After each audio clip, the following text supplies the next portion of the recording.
We'll be fine about the flood, I'm telling you, baby. Things eat at your bones and drive your young mind crazy. Go and you place your hand between my collar and jaw.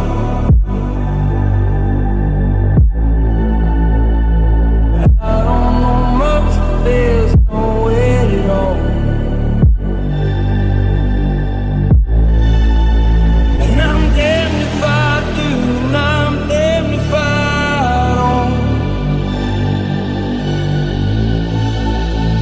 'Cause if I say I miss you, I know that you won't. But I miss you in the morning when I see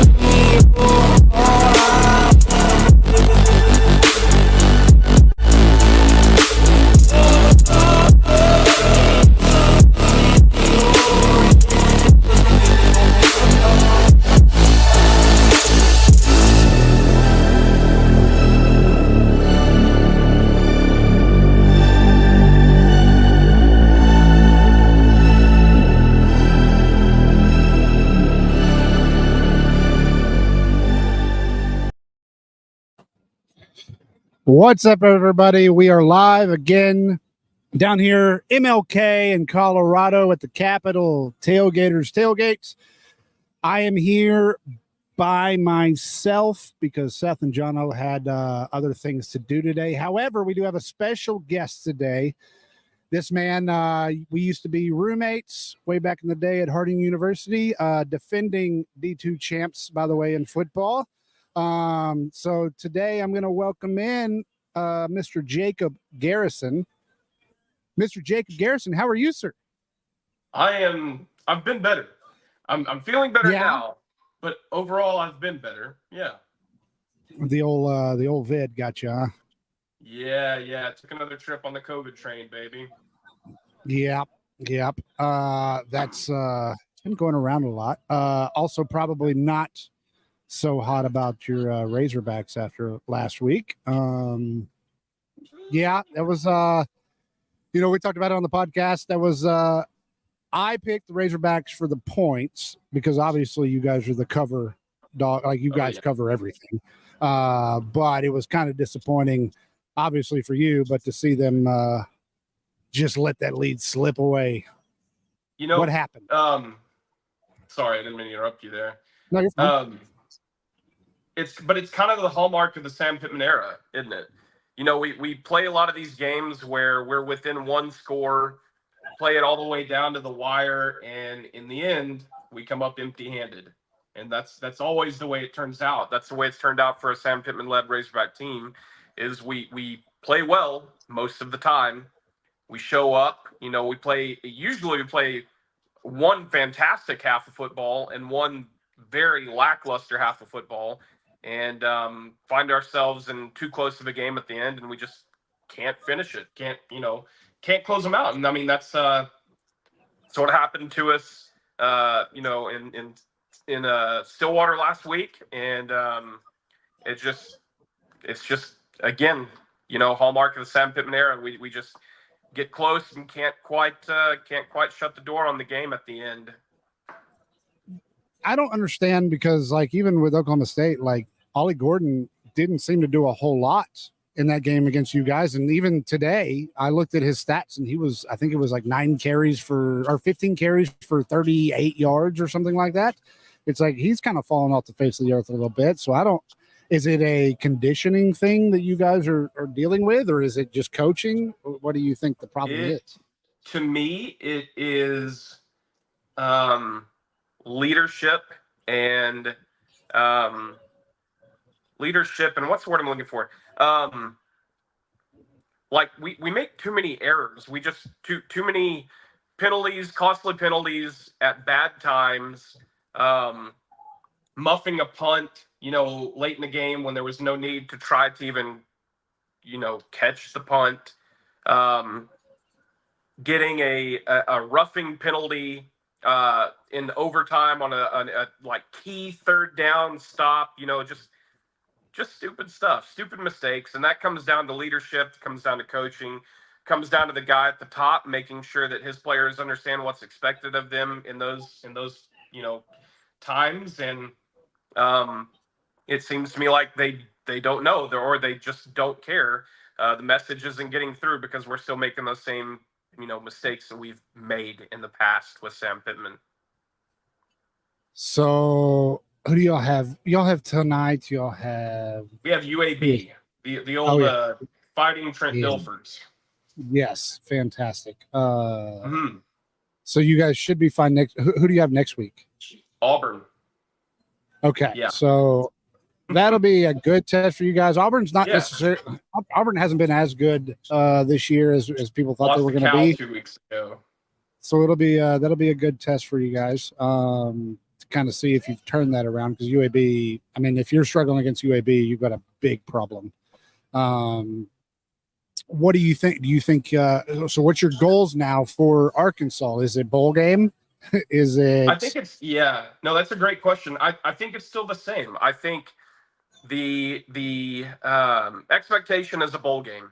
I mean, if you go and look at Arkansas's schedule, I mean, even before the season started, TJ, I don't know that I would have counted that OSU game in our win column. Now, the way we played, that should be a win. That hands down, that's a win. That's a win. But I don't know that I would have counted it. I would have counted it in that like interim column of like stealing a win, right? We're going to have to get to 6 wins. We're going to have to steal 1 or 2. So I'm going to give us the win over Pine Bluff that already occurred. We should win today against UAB. We still have Louisiana Tech and Mississippi State. Now, I don't want to put the cart in front of the horse on Mississippi State considering what happened last year, but this is a very different Arkansas team, very different circumstances. Given the way they've played and the way we've played, my expectation is to win that football game. And I don't want to say easily, but convincingly, right? So that's 4 right there. UAB, Louisiana Tech. I'm missing somebody else here too. Pine Bluff, Mississippi State. No, we don't play Kentucky, but we've got to steal 1 in that steal column. OSU, which we dropped. We have Auburn. We have A&M, who we always play tight, and then we have a late game against LSU, who we again always play tight. They rarely ever, And they don't look good. No, they haven't looked good. Last I looked, they were getting beat by South Carolina. Yep. So I don't know. I mean, we've got to get to that 6 wins. It's feasible but difficult. Oh wow, it's 30-29 with 13 minutes left. LSU is starting to come back a little bit. Okay. Alabama, Wisconsin, 42-10 right now. Memphis up 20-12 on Florida State. We need an Amber Alert badly for Florida State. What in the world has happened to them? They've fallen off the face of the earth. That's what you get for entrusting your team to DJU, man. I mean, I don't understand why retreading a player for the 3rd time is going to net you a different result than the first 2 times. Like, I don't know why that, you know what I'm saying? Like, that just doesn't. Oh, yeah. That's insanity by definition. Memphis. What are they going to go? 0-3 now? Yeah, that's going to be incredible. Missouri has come back. I saw BC was beating them. About to be the start of the 4th quarter, 24-14 Mizzou. They have the ball. Michigan. This is the problem. So, we'll get to the Texas-Michigan game with you, but so Michigan they beat Arkansas State 28-18. Oh, wow. This is why I was hesitant to go, Texas is all the way back, which they're good. Don't get me wrong. I'm all in on Texas. I think they have a very, very good football team. But Michigan is so bad. I mean, 28-18 against that team is not it's not at all what Michigan needs. They may not make a bowl game at this point. They are in shambles. Did you hear their coach doesn't have a contract yet? Yes, I did hear that. Yeah. It's crazy to me that he still doesn't have a contract. Like the man is just working a job that, it's like one of our everyday, oh, hey, well, we want you to do this job, but we're going to pay you for the job you've been doing and do that. And we'll just see how you progress. Like, that's not how this works in college football. If I'm that man, no, you're going to pay me because I'm doing the job. And for him to put the trust in Michigan means in my opinion, I think he's actually going to be the fall guy. I think he's going to be the one that's going to take the NCAA slap on the wrist for everything that they did the last couple of years. I think that's why they haven't signed a contract. We've got horn honking. I don't know if you can hear that, but there's just massive horn honking back here. But yeah, Michigan, I was super excited for the game last week. Texas did look very good to the point to where, we lost the second half and no one realizes that. It was 9-7 in the second half, but it was such a blowout in the first half and Texas handled the game the whole time that Sark was just okay with just running the clock out and getting out. But that it wasn't even a close game. We should have put up 50 points on Michigan, and Sark just decided to just let off the gas for whatever reason. But that's for me with the Texas game. I don't know how we can actually gauge how good Texas is based off of that game because Michigan is just so bad. What did you get from the Michigan-Texas game? Yeah, I don't think Michigan is the litmus test that you guys expected them to be, or that anyone expected them to be in general. They clearly have not progressed on the offensive side of the ball. They didn't fill the gaps that they lost. Now, mind you, they did lose a lot after their national championship run. So that is to be expected. And the defensive side of the ball hasn't been as stout as it was originally touted to be. I think two things are true at once here with the Texas and Michigan game. I think, Michigan's not as good as the expectation was for them to be. And B, I think Texas is maybe a little bit better than everyone expected them to be. And again, I'm not stating that they are necessarily just an outright odds-on favorite for a national championship, but I'm saying that you would definitely have to include them based on the way they've played so far. You'd have to include them in that top 2, top 3, top 4 at the most conversation. Correct. Just based on, the way the team has played. You're up there with the Ohio States. I might have put Penn State up there before, but they've struggled in recent weeks. They haven't looked just totally polished. Georgia still looks fantastic. I think Georgia's probably still the cream of the crop. We had an interesting conversation in our podcast over on 9 to 5 about who we thought was truly the best team in the SEC this year. It's consensus Georgia, but I do think Texas leaves some room for doubt. Do you understand what I'm saying? Like, oh yes, there's certainly room for Texas to be that team, and the exciting thing for football fans everywhere is we're going to get to find out pretty soon because they play each other on the 19th of October in what could be one of the most important games of the SEC schedule for the entire season. Probably will be up until that point, and maybe after. But I do think there's room at the top for Texas in conflict with Georgia. I think there's a case for Ohio State, as I said before, and maybe even a little bit for Ole Miss. But we're gonna have to see a little bit more out of Ole Miss. I think they're kind of a dark horse team that I like. Right.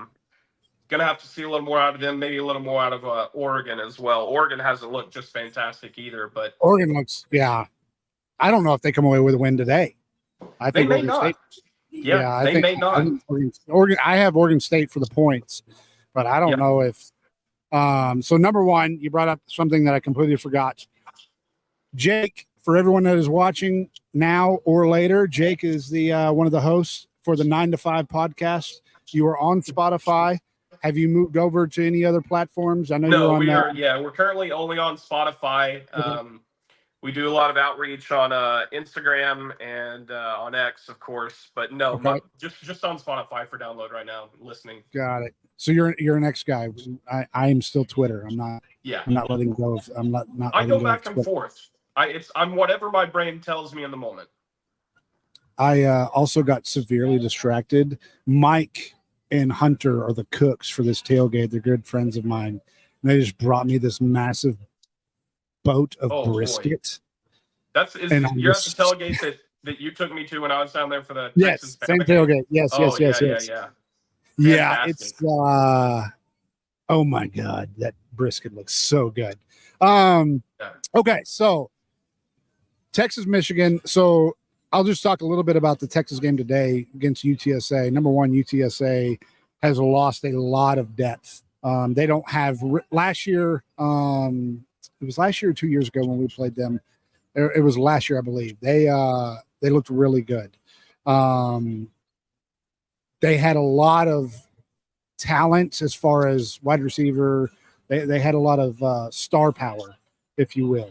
This year, because of the portal, they lost a lot of that, and they are really hurting. Their coach has been like he basically has gone on every interview he's done this week, and is Texas. It's not even close to teams. Like we're going out there to play our hardest, but he knows what's coming. So for any of you that are out there trying to bet on Ewers for the over in passing yards, I highly recommend not, because I am leaning more towards Quinn gets up 4 touchdowns, and then it's going to be the Arch show today. I think Arch is going to come out early today because we have Louisiana Monroe next week. I think this is the same time frame last year. He put in Malik Murphy, our backup, and let him play instead of Arch. Arch is now the second man up, and so he's going to want to get Arch to get that playing time. So I think if you're an Arch fan and you're wanting to see what he really has, this is going to be the game to watch. I think for sure he comes in at the start of the second half. And you're also going to see Trey Owens.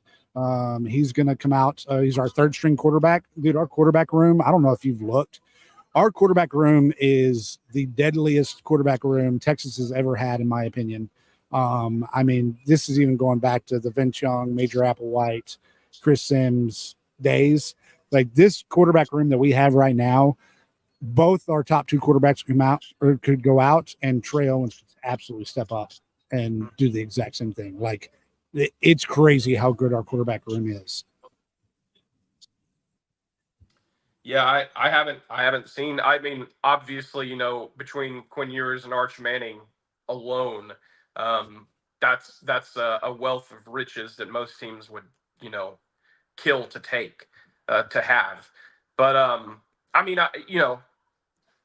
it's kind of like that though in the portal nowadays. Like you can have one of two ways really. You got players that spread out for the opportunity to go play, to get on the field, or you got guys that are willing to go sit and wait for that essentially like 1 year of opportunity and blow it up. And I think that we've seen those things happen. Yeah, you guys quarterback room is ridiculous. And another thing with Texas here lately in the past, about 5 or 6 years, like you just haven't been without that like A1 level running back. Like you just have had a stud running back forever. Yes. And that's crazy. It's hard to do. Especially it's hard to keep them healthy for one thing. Two, it's just hard to keep them around and on your roster. And I mean, you guys have had an incredible running back for the past, like I said, 5, 6, 7 years. So, well, and what people don't realize is Baxter went out before the season. He was our number one. And Blue is, we were talking before the season even started. We were like, Blue's probably going to move in the same, because last year it was supposed to be Baxter and Brooks as a tandem. And all of a sudden Brooks came in and just ran right by him. And we thought Blue was going to do the same thing this year, but Baxter ends up getting hurt, so Blue gets the call anyways. But Blue got hurt even during the Michigan game for a little bit, and Wisner shows up and just starts running the ball too. Like the depth that we have in running back, at quarterback, and then even at wide receiver and tight end. Wide receiver today, you're going to see maybe 10 different targets for receiving today. This is going to, with the amount of wide receivers that we have that are very good, is crazy. Tight end wise, we got Nyblock from Alabama in the transfer portal last year. We haven't seen him much at all because Gunnar Helm came in and said, you know what? I'm going to go ahead. I'm going to do the work that needs to be done in the offseason. And he has looked very, very good. So the amount of depth that we have in offense is not the question mark. We can run with anybody with our offense. Our question mark still is, in my opinion, is the defense, especially the secondary and that defensive line where we lost not Malik Murphy. Now I'm going Sweat. Sweat, man. Sweat was that's a tough boy to lose. I don't know if you watched the Big 12 championship last year, but he ended up actually playing offense and catching a touchdown pass, and I went berserk when that happened. But the defensive line is still they're good. We know that they're good. We just don't know how good they are yet. And I honestly think the only way we're going to really figure it out, Oklahoma will figure it out a little bit, but it's going to be against Georgia.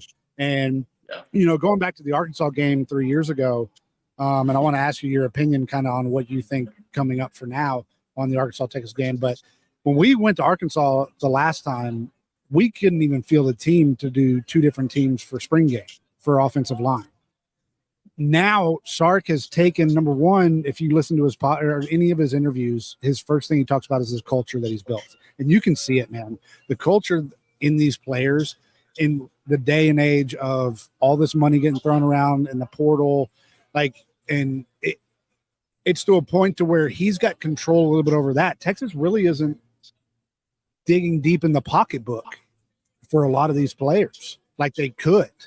And it's because Sark has really developed this culture here now, and you can feel it. Like the first game here, it was hot, and that crowd stayed, and we was a blowout, and that crowd stayed for a long time just to watch the backups play because that's how deep we are. And that's the fans are now buying into it. Now we all know Texas fans, once you start getting on the losing end, they're going to walk out the door. But right now, when it's winning, it's great for the University of Texas. And also, not only Sark, but Del Conte. Del Conte, can you still hear me? Yeah, I lost you for a minute. I think it's caught back up now, though. Yeah, I think my camera is decided to go out. But while I'm working on this, I'll still go on there. But as far as Del Conte, there we go. I'll just use this one. Del Conte, the AD, when he came in here and came from TCU, he really took over the entire he made the culture change to begin with before Sark even got here.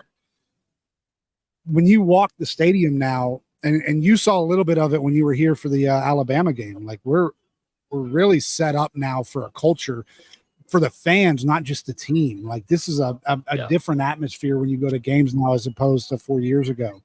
And that's where it really started was Del Conte. I mean, he's on Twitter every day responding to negative feedback on X. He's responding to fans that are having problems. Like he's part of that culture, and he is for sure a big reason why not just football, but all of the Texas sports are going big right now. And so as far as University of Texas as a whole, it's been very good to see the way that we have developed into a real sports powerhouse.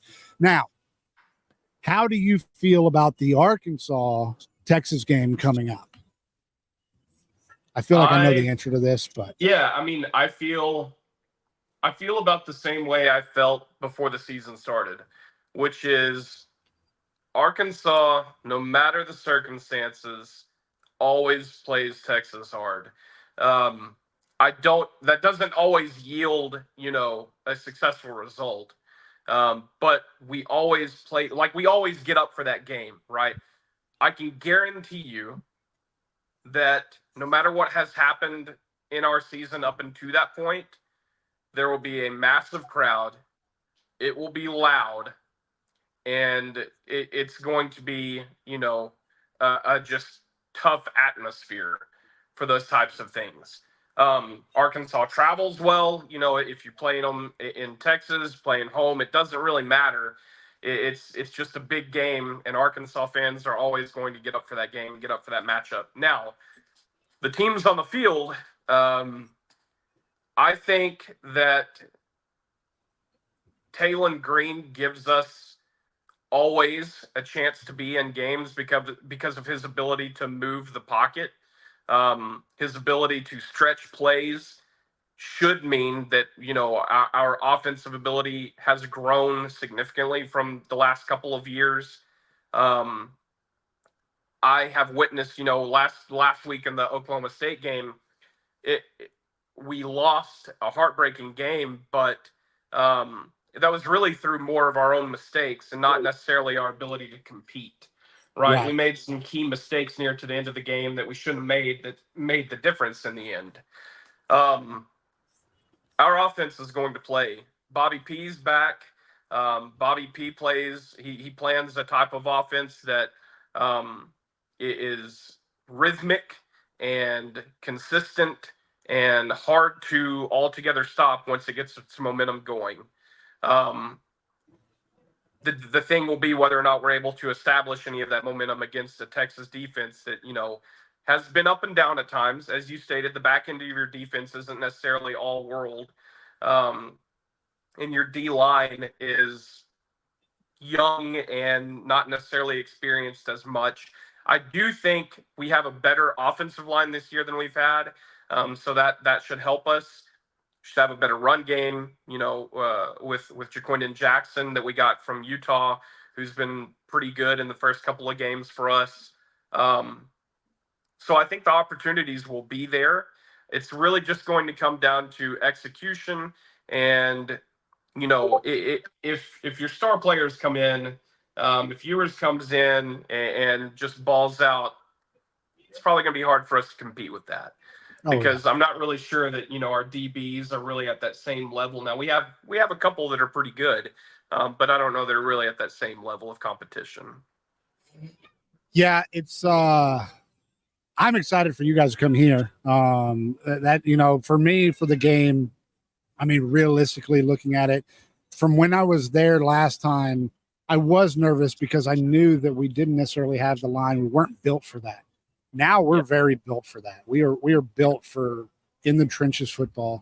And I don't see the game. Obviously it's gonna be tough playing in that environment, but even going into Michigan, like Michigan's not very good, but going into Michigan, you could see them getting rattled at first, but they turned right back around that second drive and handled business from there. So, I mean, it's going to be I don't think it's going to be a close game like it was the last time. I think Texas will come in and handle business. I think it's going to be a fun environment still. I love going to Arkansas. And actually, so it's funny, we talked about this and I was like, man, you guys hate us more than you like your own football team. And sure enough, I saw an interview the other day and Sark's talking about it at the SEC meetings. He said it the exact same way. He goes, there's sometimes that I feel like Arkansas fans hate us more than they actually like their own football team. And it's going to that atmosphere. It's very true. Like you guys can't stand Texas. Listen, man, I'm telling you, the old Southwest Conference days have not died easy. Yes. There are people around here just out in the sticks and stuff that I swear to God they think we're still in that same conference and have never left. Yes. And this is just going to confuse them even more now that we're playing these teams again. It's the same thing with A&M. It's that same vibe of like, oh, I remember you. Oh, I remember how much I hate you. Yeah. Like that's, you know what I'm saying? And that's how it is. And the way we sparked it when we came into the SEC that day before we actually officially joined, and we steal Schlossnagle from them for the baseball coach. The amount, that was the only thing we needed to spark that thing right back up. It was electric the whole time. Yeah. So yes, the rivalries are definitely back. I can tell you that. They are certainly alive and well. Arkansas fans love to hate their own team. They love to hate everybody else too. It's just one of those things, man. Like, when you don't have any other real teams in your state, when you don't have professional sports or college or anything else that is on the same level of the University of Arkansas, it is our pro sports. It is our alpha and omega of sports in the state. And it's just your fans are crazy redneck, hillbilly, blue collar, white collar, from the hill, from the sticks, just you got it all, man. And I'm telling you, um, they hate Texas. Yeah. They hate A&M. They hate LSU, and the list goes on. It's just the way it is. And recently they started to realize that they hate Mizzou too. So Yeah, and did Mizzou? I need to look that up. I can't pull up the scores, but as far as Mizzou goes, with they were losing at one point. I think we talked about it earlier. Let me see if I can find the score. they have one of the biggest deadbeat coaches in the world. I can't stand Eli Drinkwitz. Oh yeah, The guy is just not it. He's not it. I'm interested to see if actually Wegman plays today for A&M against Florida. I think Florida wins that game. Really? I think Florida's that team that's like they've got the talent enough to like be good. They just can't put it all together, but they're going to put it together in a couple different games. And I think A&M's one they're going to show up on. 8 minutes left in South Carolina, LSU 33-29. South Carolina is up. Mizzou is up 24-14 with 6 minutes left, so they should end up winning that game. Looks like it had a lot of games finish out already. I guess we are getting to that point. Yeah, Alabama 42-10 over Wisconsin, 45-10 Oklahoma State over Tulsa. Memphis 20-12 over Florida State. That is a final. Man, this was a good slate of football even on Thursday, Friday. Like I enjoyed watching the Texas State, man. Like they look pretty good. And I know they ended up losing, but they still look like a decent football team down the road. So it's weird. It's weird to think that at the beginning of the season we didn't walk into it with Mike Norvell being on the hot seat. I think that that conversation has started. Yep. I think that conversation has started. Oh, I mean, yeah, you kind of have to at that point. I can't believe they were ranked so high, and then all of a sudden, like that. Now the other thing is we got to stop traveling to Europe. Like I get we're trying to screw the game and stuff. We're not the NFL. Like that's kind of a tough look on week one. To have to take your team to play in Ireland and Dublin. I get it. I get the expansion of the brand and everything else, but yeah, that's kind of a tough trip there to start your season. How's the portal / NIL been for Arkansas? It giveth and it taketh away. I mean, we've got Talon and Jaquindon out of it. We got some good offensive and defensive linemen. We got that kid from Georgia. I think it's Xavier Sori. I think I may be getting that name wrong, but I think his name's Xavier Sori. He's like a nickel DB from Georgia, like linebacker, nickel, somewhere in there. And he was awesome for us last week against OSU, right up until the moment that he got the roughing call at the end of that play that cost us, the third down. So I mean, you kind of have to live and die with those types of moments because he was so good right up until that point. But it's been more good than bad, I would say, for the most part. We lost our quarterback who had started here for the past like 4 or 5 seasons in KJ, and he ended up down at Central Florida with Malzahn. And I think that's probably the best thing that could have happened for us, strange to say, because it kind of like kickstarted a renaissance. Like we brought Bobby P in. Bobby P was able to go out and get his quarterback. It sounds like, he had his eyes set on Talon over there in Boise State for a while now because of the way that Talon plays. Talon's stats for the last couple of years have, he's definitely a runner more than a thrower as far as stats go.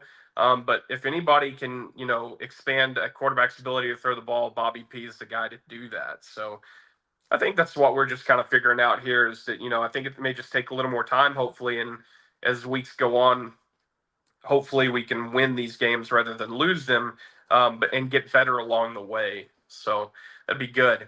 The portal's been more good than bad, I would say. It's been exciting at the very least.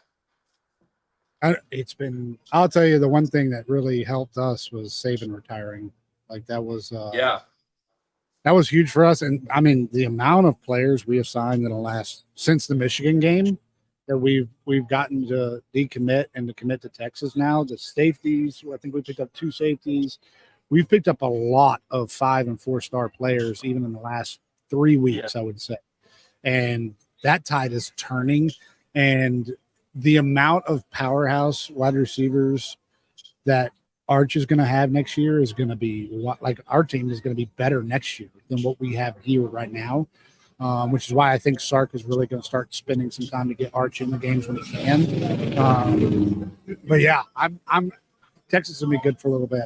Like I'm excited for the future. Well, that's what being a winning program can do for you. I mean, success breeds success. Typically, that's how you build dynasties. That's how you've seen dynasties in NCAA football become established and stay around for a while because they just keep winning, and kids want to be a part of that. They want to be a part of a school that has a storied history with winning and then are currently winning. And if you can give them opportunities to be seen and to play at the highest level and win football games, and you got the right mix, and clearly Texas is doing that right now. So, well, and that's the thing, though. You look 3 years from now, 3 years ago, we were a losing football team. Yeah, Stark's first year is losing football team. I really think the biggest thing to happen to Texas was moving to the SEC. Like that was what was holding back a lot of these players from going, is because they wanted to compete with the big boy. You got to be competing at the highest level. Ever since that happened, man, like it's been big for Texas. Like that is a huge recruiting tool. And say, you can even deny it all you want, but that was a big thing of Texas really being where they're at right now. And that's what Sark really, luckily it happened when Sark came along, and I'm sure he had an inclination that was going to happen. But now you got A&M before we even play each other. They're already looking at moving to the Big Ten. It's one of those like, don't you go start running now. You guys have been wanting this, quote unquote. So, I need at least a couple years of A&M whippings again before we can move that again. I imagine you'll probably get them before any of that happens. Oh yes. Oh well, I've already got my ticket for this year. I am leaving Thanksgiving dinner on Friday, or Thanksgiving Friday. We're having Thanksgiving at our house, or at the in-laws' house, and then I'll be jetting down to College Station for a wild time. I'm hoping it's a night game. It's got to be at that point. I would think probably, unless A&M just sucks by that point, which may be the case. Especially, you never know with A&M. Like they have flashes. Like they're just the kings of like having flashes of a great quarterback at the beginning of the season, and just nothing falling off the field. And then here comes at the end of the year. Oh, we're going to try this guy out. Starts looking good, and he turns into the guy for next year. And then all of a sudden, he's not that guy again. Right. Then he ends up transferring to wherever the hell what's his face went to. Was it NC State? Which one? I can't think of that. His dad was a professional. Johnson? Brad Johnson's son? Yeah. I don't remember his name. Yeah. I know. Well, I mean, Kyler was, or not Kyler. Was Caleb Williams there? It was an OU. I know an OU quarterback. I can't think off the top of my head right now. OU quarterback moved over there, and I want to say it was Caleb Williams, but I don't think it was. But yeah, they just have a lot of players that have the talent, just can't put it together there. Jimbo obviously was not the guy. It'll be interesting to see if they finally have their man for a head coach now, but only time will tell. Elko's he's a strong defensive. We'll see. Defensive, yes. You're gonna have somebody to prove for that offense. Awesome plays. Yeah. For sure. Well, anything else you want to talk about? Your Jets? Well, I wanted to ask you what you thought of the new Pac-12, new and improved Pac-12. Yeah, we talked about that. That's it's weird. It's just like the Mountain West Light, right? Like yeah, it's the just what they happened. call it the Modelo 6-packs. It's sponsored by Modelo, is what I hear. I started looking at those teams and like that's what you're bringing to the table. Like, All I right. feel like, so it'll be weird. Certainly they'll pull a little bit more maybe. But yeah, it's, I don't know, just trying to salvage that. I don't know. I guess we go back. I mean, I can't really consider them a Power 5 conference with that No list way. so you're No still way. we call them Core 4. We don't Yeah. call them Power 4. We're Core 4 here. But yeah, I'm just not a fan. Like it's just one of those like, okay, well, go do what you need to do, I guess. My only yeah. Yeah, my only excitement about it is maybe it brings more football to TV, and if that's ever the case, then I'm a fan of that. I like the we've said it on our podcast before, like I like the weird, almost meaningless late night West Coast games, and I Yeah. think that will probably occur more with those teams because, again, as we stated, there's not really any of them that are just prime markets or anything, or really competing for national championships, but it puts more football on TV potentially, and that's always fun. So Yeah, I'm to a point now where I can't stay up that late anymore. I'm not watching a fourth quarter of that game. I'm going to tell you that right now. Like I barely watched the Rangers play on the West Coast that late. I don't know if I watched the fourth quarter of all of them, but I Yeah, certainly watch them to the point of like falling asleep. yeah. It's a nice little lullaby right at the end of the football Yeah. football night for you, and then wake right back up and go in the NFL. The sports addiction is real. Yes. I didn't do much of anything last week, and I won't for the foreseeable future. I'll be doing this and watching football. Yep. Well, I think we're kind of coming to a point where we're going to go ahead and wrap this up. I'm going to get something to eat. We're going to go down to Bevo Boulevard, go catch Bevo, catch the sights and sounds down around the stadium, and then we're going to go enjoy this game. I'm excited for the light show. That's what I'm looking forward to for this game is the fourth quarter light show, because there's not going to be a whole lot more. We will get to see Arch a little bit today, so I'm excited for that. But I greatly appreciate you coming on, Jacob. For any of you that are still watching, 9 to 5 podcast, please make sure to go listen to them. Go subscribe. They have a great podcast over there. They talk. They're Cowboy haters, so they really don't know greatness in the regular season. We hate evenly. We hate evenly across the board. Yes, we don't like lots of teams. So But thank you so much for coming on. Absolutely, my pleasure. Taylor, where's Riley? I've got one more. I have a send off. We have some friends in town for the game, and I have one more person that's going to send us off. I don't know where she went. She's over there hanging out with the other friend that she bought. They brought their daughter down here. It's her first Texas game, so we're going to take her down here, and I don't know if she's actually going to be coming over here or not. She better. Here she comes. Yeah, we went to Co-op store today, and she's now in full cheerleader outfit. So, there you go. We're going to do this here. Get it done right. Make it a good memory. That's right. All right, so we're going to send this off. Say your name. My name's Riley. Riley. All right. And who do you root for? Who do you root for? Who you say Hook'em? Hook'em. Hook'em. All right. Who's going to win today? Hook'em. Texas. Texas going to win? Yeah. All right. So see you later, guys. See you later. All right. Thank you guys for joining us. We appreciate you. Jacob, thank you so much, man. I appreciate you coming on today. Everyone having a good rest of college football Saturday, going into NFL Sunday. We'll see you guys Sunday night. Hook 'em, boys. See you, bud.